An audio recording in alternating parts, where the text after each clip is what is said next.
ময়মনসিংহ থেকে একদল ভক্ত জয়রামবাটিতে এসেছেন। তাদের মধ্যে একজন মায়ের বাড়িতে এসে অসুস্থ হয়ে পড়লেন। শ্রীমা তখন অল্পদিন হলো রোগশয্যা থেকে উঠেছেন। সেবকরা ঠিক করলেন অসুস্থ ভক্তকে জয়রামবাটি থেকে কোয়ালপাড়া আশ্রমে স্থানান্তরিত করা হবে। সেখানে চিকিৎসা ভালো হবে, আবার মায়ের বাড়িতেও ঝামেলা কমবে। শ্রীমাকে এই সিদ্ধান্ত জানানো হলো। তিনি নীরব রইলেন। বোঝা গেল ব্যবস্থা তার মনঃপূত হয়নি।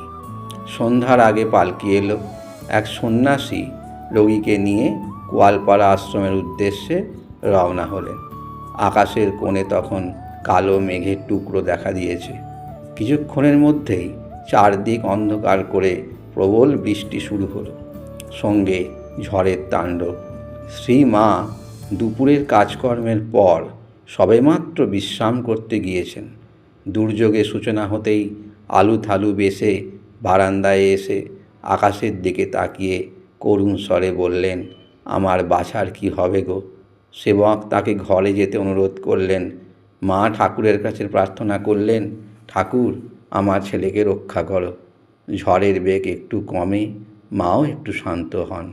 আবার ঝড়ের বেগ বাড়ে। শ্রীমাও চোখ ভরা জল নিয়ে প্রার্থনা করেন, দোহাই ঠাকুর একটু মুখ তুলে চাও, আমার বাছাকে রক্ষা করো। সমস্ত রাত্রি এইভাবে উদ্বেগে কাটল।